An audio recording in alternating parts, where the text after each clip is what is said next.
All right, good morning, everybody. Thank you so much for joining our executive briefing series. Today, the virtual sales kickoff is our topic, and I hope to share with you 4 trends and best practices for a successful sales kickoff since we're still operating in the era of remote selling. My name is Bill Walton, and we've over the last year become remote selling experts ourselves, having worked with some of the clients you can see over to our right and writing and blogging and sharing our insights around remote selling and building relationships and continuing to grow your business in the era of remote work and remote selling. Again, my name is Bill Walton. I'm the founder of Bill Walton Sales Training. We're a client acquisition source supporting the financial services industry, in particular insurance brokerage. I'm an Amazon best-selling author myself. We're featured in Forbes. And the media once in a while picks up some of the work that we're doing in addition to our great client work. So we're so glad to have you with us today. And the theme of today, as I was thinking about how my organization could support you, I started to think about a burning platform. And I'm a nervous Nelly when it comes to planning. I'm always a what could go wrong, worst case scenario type of guy. But I was starting to think that, hey, now in the era of remote selling, and as a former sales leader myself, I realized that in essence, we're going to have now 50% of the time to create 100% of the impact that you want from a virtual sales kickoff. There is no way you can expect someone to sit through 3 days of, back-to-back Zoom calls and videos and podcasts. It's just not going to happen. And I miss those times. I miss those sales meetings. We all miss that, right? For folks coming together, depending on the location, hopefully it was somewhere sunny or fun. We got a chance to share, we learned, we got product updates. We shared best practice. We learned, we heard from management and our great internal partners and external partners. That's just not going to happen right now. So in a way, and what this doesn't mean is it doesn't mean that we're going to put 10 pounds of rocks in a 5-pound bag. What it means is we have to think about what we need to have as our impact based on this format and what we can do about it. So I want to share that with you. So what are we going to talk about today? We're in it already. We'll talk about our executive summary in this remote selling landscape that we've been operating in. And most of the folks that we're talking to have done a really good job. Most have made that transition. We're resilient beings, particularly salespeople and those that support them. And I'll share with you 4 to 5 trends driving the need for this virtual sales kickoff meeting, but I won't just talk about trends. I'm going to give you some nits and some grits and actual how-tos and some things to think about so you can ultimately get ready. And as always on a Bill Walton Sales Training Executive Briefing, we'll have time for Q&A. And I would just say that at the end, you'll see my website and all of our contact information. We've been blogging and offering so much, so there's something for everyone, and I hope you'll take advantage of it. I was looking at the calendar yesterday, and I was doing a little math. And I realized that we are literally 30 business days away from 2021, from the first work week in 2021. Now, depending on how you operate, to me, 30 days is going to be here in light speed. Maybe because I'm a dad, I'm a business owner. Before you know it, you look up and you look down. It's going to be here. And I think companies are realizing that, and they've got to get ready for these meetings. Typically, if they happen in January, you're behind. If they're happening in February, you're right on target. And some don't happen until March, but we're going to help you get ready and be helpful to your people. So what's happening? What is happening in this era of remote selling? We're going to be in it for a while. That's okay, right? Most of that's good news. We've all shown our resilience. We're all using Zoom. I can't tell you how much you know about Zoom, and I don't think that's a great thing. He will. Now, if we can all mute our phones, that would be great. And now the outside sales force now has to act like the inside sales force. And what's interesting about that is 53 to 54% of all salespeople have never I'm available on an internal basis. So what does that mean that we have to do? What that means is that we have to think about tools and manners in which we engage our clients when we can't meet face to face. Another thing to think about, technology and artificial intelligence are our friends. I want to share a little bit about that. There are some great platforms right now for integrating with social media and your contact databases to drive a different level of engagement. And we're currently using it. So I hope to share more on that as well. And we're all eager for a connection, our clients, ourselves, and we have to be as salespeople. I talk about the sales community as us, right? We're the us, we're the they now, is that we're all eager for connection. So what they really depend on is they want our ideas. I think about, what can salespeople do? How can they add value? I'm asked that every week. And I think right now we have to be idea generators. We have to be the one, we have to be the curious cats that are out there looking for insights. And the big four consulting firms and some of the digital marketing and sales agencies are providing great insights. There's something out there to share for all of us to help us make that connection. So those are not only some of the trends, but that's a little coaching and some of the recommendations that I have for you as you're trying to mean more to your clients in the era of remote relationship building and remote selling. All right, let's get into the meat of this thing. I really wanted to share with you some of the things that we are thinking about and we're helping our clients kicking off the year properly with a virtual sales kickoff. And you'll see that acronym throughout our presentation today, the VSKO. The first best practices, and this really kind of is a model that aligns with how we go about doing aligning with our sales training too, is initially define what you want. And because you'll have less time in a virtual setting for a sales kickoff, you have to be really clear on your outcomes.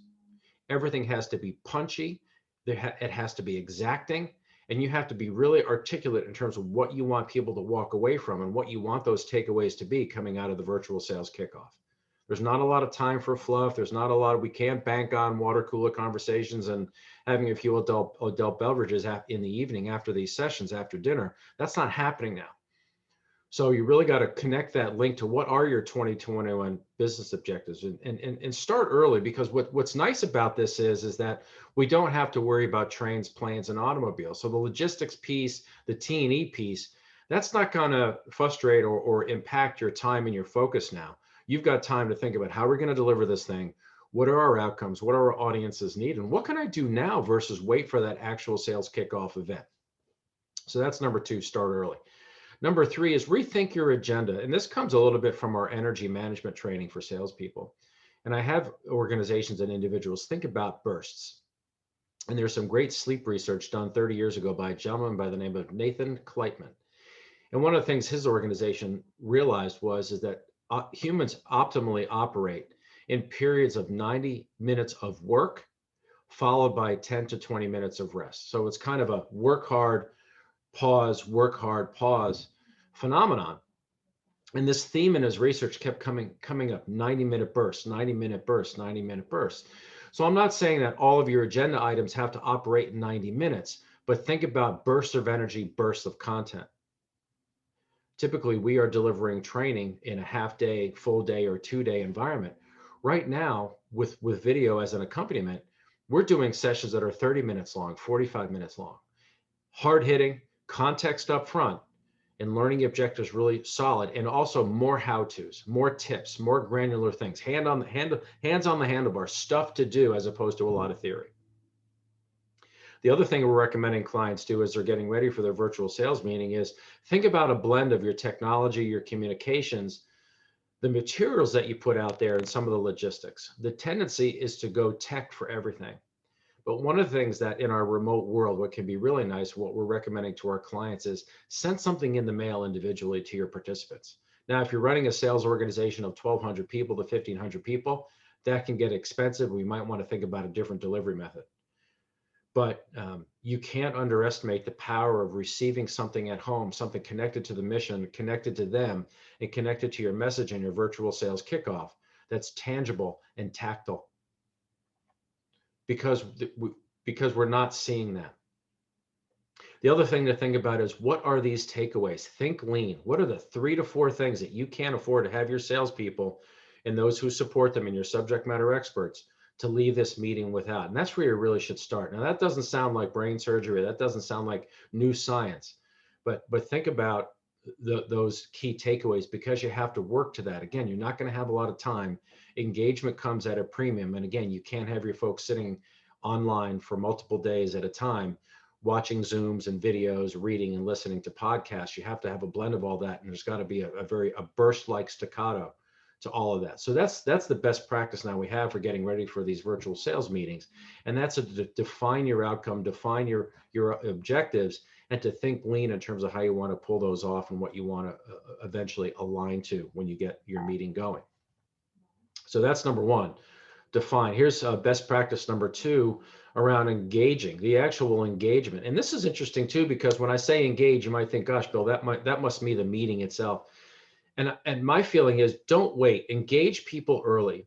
One of the things that we see organizations do is leveraging pre-work, which we've done for the last 5 to 6 years because it's so important, because we're getting less time in a classroom. But you want to get some context going. You want people to take some ownership of their own outcome and the outcome of the meeting.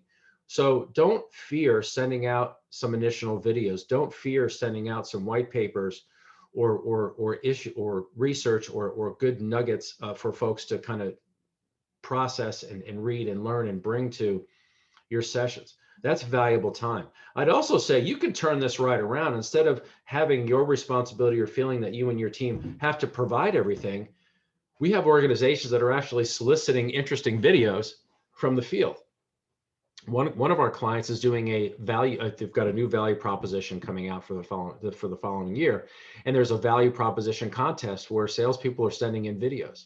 So they're sending the videos in ahead of time, and they're going to use those as part of the meeting. So it's fun, it's engaging, a little bit of competition, but seriously, if you got a value proposition, you want people hearing it and testing it. You want to hear what good sounds like, you want to hear what bad sounds like, so that when you get to the meeting, you can course correct. So that's a lot of fun. As I mentioned before, during any of these sessions, particularly if you're offering training, and I know someone you can call if you're going to do training, by the way, the content has to be about how-tos, really good tips, the rationale for it, right? A good foundation for what you're recommending, but it's got to have a lot of context, and it's got to be a lot about how-to and the behaviors as opposed to theory.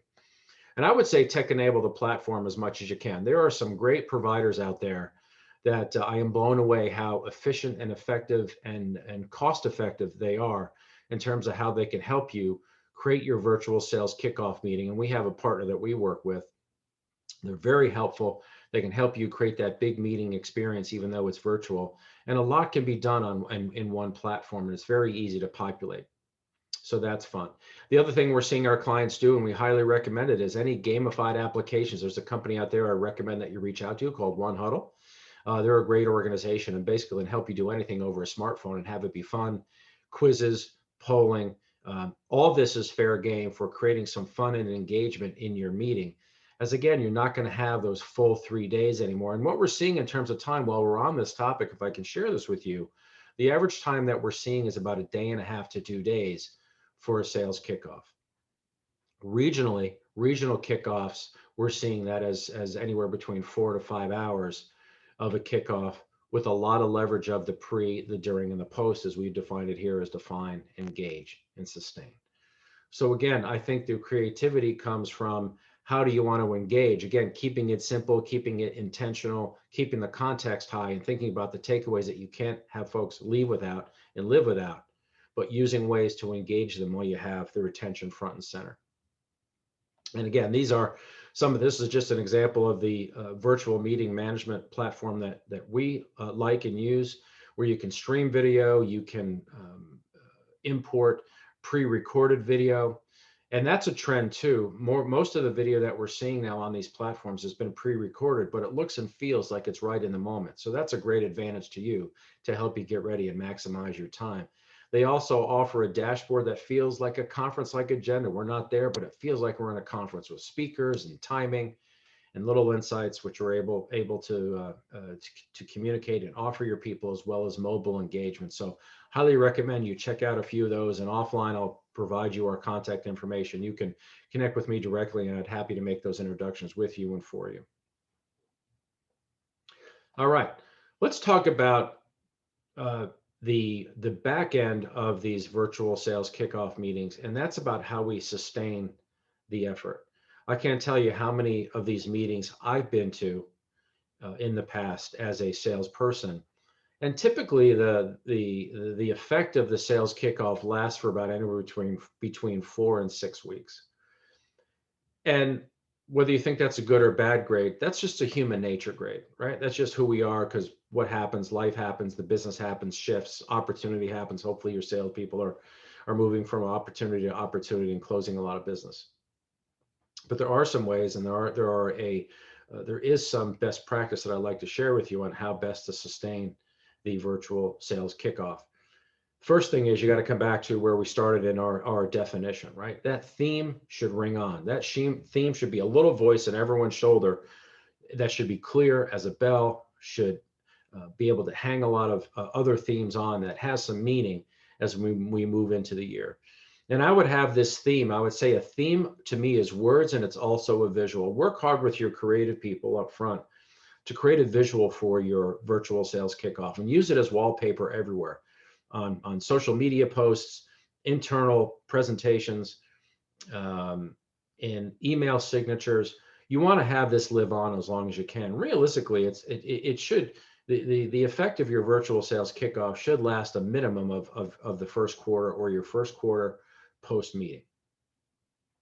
The thing is also too is with your sales leadership, I wouldn't wait right at the end of the meeting or even before the meeting concludes. Solicit immediate commitments from your salespeople. What are you going to do as a result of this? What are you willing to commit to? Either new meetings, new relationships, building relationships with your centers of influence, or building a referral ecosystem, whatever it is. Build those commitments and resurvey folks. Survey folks at the end and survey 30 days out to be able to track progress. And for sales leaders, this is just a note that I have, again, to kind of sustain this effort. You should be adding commitments to anyone's individual development plan coming out of this sales kickoff. Sales development plans, individual sales development plans, are only as good as the granular context that are within them that means something to that salesperson in terms of what they want to achieve and how they can leverage the tools and the insights you gave them during that sales kickoff. So let me just review best practice number 3. How do you sustain the effort? Number 1, keep this thing visual as well as verbal, and think wallpaper. Solicit immediate commitments coming out of this meeting. When we could meet face to face before we got into the era of remote selling, one of the things I would do is in every room, at every possible location, I would have these huge wall boards on an easel, foam core boards, and with a couple Sharpies there, and people would sign their name and either say, hey, what's this meeting ongoing? What does this meeting mean to you? And then we had a board before everyone exited the facility, before they could literally walk out with their suitcase. They signed a commitment, their name, their commitment, and their signature. And we captured that. We captured that as a photo, and that actually went up in headquarters of many of the organizations we work with. So I thought that was pretty cool. Resurvey 30 days out. You're going to do some kind of satisfaction survey, ahas, or you're going to make some summary or some observations yourself.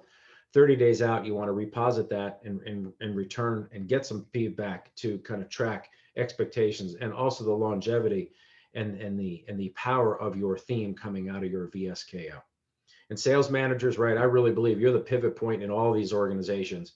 Get these commitments into the development plans of your people for this year. And that's the way you can kind of extend the life of the investment and all the energy you put into your SKO. So the last trend I have are best practices. If you want to use training or employee training at your virtual sales kickoff, think about it in 2 ways.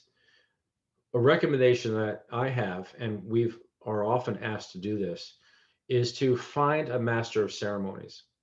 What I found is that these meetings need an energy channeler, someone who can keep the running total and integrate the themes, the energy, the activities, what people are hearing, observations that you're making, and bring that into every point of the agenda and use that as an entry point and an exit point to each and every segment of your agenda. So that's number 1. They can be the glue for your meeting. I've actually been hired many times to do that. In terms of training, you want to deliver something that's appropriate for the masses. And this doesn't have to be long. As I mentioned, some of these training courses are anywhere between 30 to 45 minutes, maybe a maximum an hour. High input, high energy, great input, hands-on, a lot of to-dos, but deliver something that's appropriate for the masses, something that everyone can benefit from, not just salespeople, your account professionals, your subject matter experts, the folks that come in and often get involved with, that might marry up with your producers or your private client advisors to make those connections and team sell with you. So that's a recommendation on that training. You do want to offer though something that is unique to your other powerful audiences at your VSKO. I think, for example, the example that I have that we've always been part of is your high-performing salespeople. We recently did a program prior to our pandemic for an organization out in Las Vegas, and I had the opportunity to work with their top 15% of their sales organization. I think it was about 300 people in the room. And they had asked me, hey, Bill, what do you think we should do for this group? And I I said, and I confirmed, this is a pretty good group, right? They've been pretty successful and successful for a while, right? They're going to be successful no matter what. Yeah, great. Making a lot of money. Yeah, great. We're not going to deliver sales training, right? These people need help in terms of focus. And this is a little bit of my philosophy is your best salespeople, they want more time with you as a sales leader than not. High performing salespeople want to know the gestalt of the strategy. They want to connect to the higher mind of what the organization is doing because that's how they sell. They're bringing meaning. They are proud of their organization and they're confident in what they do. And they're business people. They want to know these insights so they can go have those deeper conversations with their clients and their customers.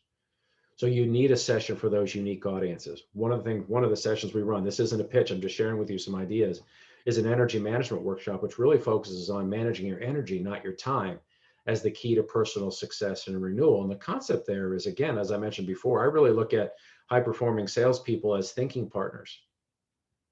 And if you're stressed out and you're not getting enough sleep and you've kind of foregone your workouts and you're out of your rhythm, that's going to affect your performance. And typically how it affects performance is messaging from salespeople and just their overall approach to the marketplace becomes tactical and transactional. And it starts to sound that way. Emails start to read that way. So that's an example, a session for unique audiences. An insurance brokerage, do something for your account professional. There's no, to me, this is just my philosophy, there's no better person on your staff or in your offices that are entitled to and have earned the right to make an intelligent recommendation for either a cyber recommendation or something along the lines, could be related to transportation or EPA, whatever it might be, than your day-to-day account professional who's working with your clients every single day. They've earned the right. They can make that intelligent recommendation. So maybe do something for them. And that's been pretty powerful. And we've had a lot of success with that.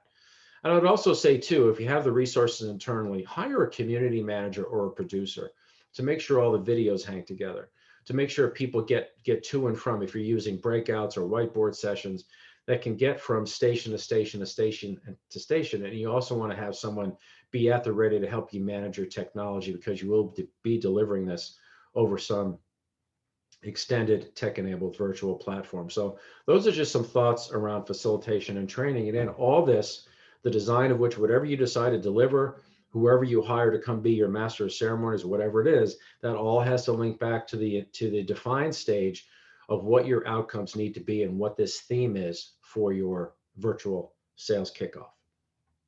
So thanks for listening to that. Just a little bit of, again, just a little bit of insights, that can help you. So where have we been? We're coming down to the bottom of the hour. I try to keep these briefings for about 30 minutes and want to have a little bit of time for Q&A. The first thing is what takeaways can you not afford people to leave without? So I would start there. That's always a great place. And think bursts. Get your best speakers, your internal and external. Think nuggets. Think crisp points of view. Foolproof tools that they should be using, whether it be CRM, any job aids, any calculators, depending on how they're going to market. And tech enable as much of this platform as possible. What gets really hard if you don't have support from a meeting planning group or an agency is really the enrollment, the registration and ongoing administration. Even though there's, as I mentioned before, there's no trains, planes, and automobiles to work out, to worry about. You still have the administration piece. And as much as you can use technology, and there are great ones out there, please leverage that. The fourth recommendation or decision to make now, if I could put some pressure on you, is to blend the experience, whether it be streaming live, integrating with Zoom off of a tech platform, or using Zoom alone. Blend that with some live video and then recorded video. And don't forget polling and gamification. Polling's easy to do right here in Zoom. And there's so many mobile apps that are easy to set up, and some providers out there that would fall over backwards to try to help you out and get you ready for your meeting. So I'm very confident about that. As I mentioned before, you want to make sure this virtual sales kickoff meeting lives on. We want to solicit commitments. We want to track them and work this into people's IDPs. And I failed to mention, if you have any kicker or any contest or any monetary incentives that you're thinking about for the first part of your year, this is a good time to weave that in as part of the overall focus. And give people the tools that they want and encourage them. They've got this, right? If you've done your good job, if you've hired a good sales force, they've got this. Oftentimes they need good direction, give me the tools, not so much tell me what to do, but be clear around that direction. And I've had the benefit of working for two large Fortune 500 organizations where in both cases, our leadership was always spot on. Everything we did had a purpose. It always seemed to be the right thing to do. It was like we were just in a cart going down the highway and everything made sense. And that's how you can leverage this virtual sales kickoff in the entire year, is to have it be bite-sized, tangible, it's relevant, it's contextual, and it all makes sense so people can execute when you're not around. So what I'd love to do is open up the phone lines. You all might have to unmute yourself. Maybe I'll unmute you. So if you all have any questions, I'd love to be a resource to you before we close out our day today. Or you can use the chat function. I've got the chat function up too. We can do that. So happy to open it up and be a service to you today. I've got a question, Bill. And who's speaking today? This is Sam. Hello, Sam. How are you? Doing well. Good to see you again. You were mentioning earlier about like a theme for 2021, maybe, and then maybe just committing to COIs or more referrals. And then, so my question on COIs. So I've been reaching out a lot this year to private bankers, wealth advisors, but there's a fine line between, how often I should be reaching out. Should I be soliciting for referrals? Should I be asking them to send me clients? So what's your advice on, how often should I be in contact with the COI, and should I be soliciting for referrals or not? Yeah. Oh, great question, Sam. Thanks for asking that. And I'll come at that at a high level from a quality perspective and a quantity perspective. Let me handle quantity first. A good frame of reference that I like to use is 6 to 7 touches over 90 days. The best COI relationships didn't happen overnight, and they are truly cultivated versus just, they don't just happen. So think about that as a rhythm of how often to reach out. So six to 7 touches over 90 days. That's probably once every 12 to 13 days. So that's in terms of, that's a good tempo. In terms of what and how, again, I'd have to think about. I come back to when we scrapped our entire sales training curriculum back in 2011 to make it more of a value-based curriculum. So much of what I was teaching was not so much sales training, but business acumen. How to download yourself into that COI's business, whether a CPA, a planner, high-end real estate broker, whoever it might be, whoever can help you in your space, really going deep in terms of their supply chain and their value chain, how they make money, how they want to attract prospects. And what I found is that the constant with any center of influence contact is they're looking for what we're looking for. They're looking for more business, but they're also looking for insights. And I think the whole purpose of recruiting centers of influence is that they need to see us. They're not obligated to do anything for us. That's not their rule and right in life. What they do want to do once they get to know you is they want to add value to their network. Think about that kind of digital Rolodex, if you will, that they've got and their deep connections. And the best centers of influence enjoy and share a concept I call the giving hand is always full, or a joy of helping. And they get it, right? The more I give, the more I get. And it's not a quid pro quo relationship, but they want to feed their network, and that's been successful. So help them feed it. What should your message be in terms of how you should talk about your firm, you yourself, Sam? Personally, I know that, you're really into fitness, and that's been very effective for you in your business, and you've kind of worked that into your repertoire. I would let other COIs know about that. Get them curious, be curious. But you can never lose when you can be mindful of the clients that they're trying to attract, and then be able to provide insights for them to be able to do more effective business development and relationship management, because they're busy like us, right? They're taming that four-headed dragon I always talk about. They've got their existing clients. They know they have to prospect for more, but they're so busy, they don't know how and when they're going to do it. They have to do the social media thing and networking. By the way, compliance and administration.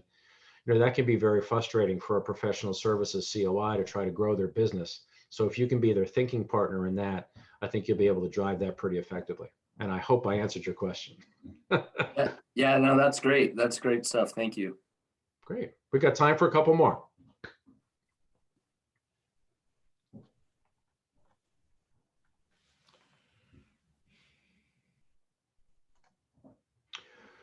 Well, why don't we do this? Again, I'm very respectful of these time. These briefings are really designed for you, crisp. I want to kind of act as if and be crisp and intentional. Um, Please feel free to reach out to us. The first thing you ought to do, hopefully, is just go to our website, go to the blog. We've been blogging and posting a lot about this concept, the virtual sales kickoff meeting. There's a lot a lot of best practice there for you beyond what we talked about today. So I encourage you to do that. We can help you. We're helping clients in 4 areas: the strategic consulting around getting ready for their meeting, some good protocols and best practice to follow as you're shaping your agenda and getting ready to deliver the experience. We're providing facilitation and training as masters of ceremonies and being a training partner. And we can deliver other content that you have. So don't be locked into Bill Walton sales training content if you have any other training. Our team of facilitators are supporting clients all over the world. And we also specialize in our follow-on and follow-up activity to be able to help you. So I've been excited to be with you today. I'm so glad you can join us again for this series. And the reason why we do this is to give back to the community. And again, these were 4 and 5 trends to share best practices for an effective sales kickoff. Please join us. Email me directly at bwalton@billwaltonSalesTraining.com or on LinkedIn at linkedin.com/in/Bill Walton Sales Training. You can't miss me. So again, for Bill Walton Sales Training and the sales community, succeeding in remote selling, my name is Bill Walton, and thank you so much for joining. Thanks, Bill. Bye, everybody.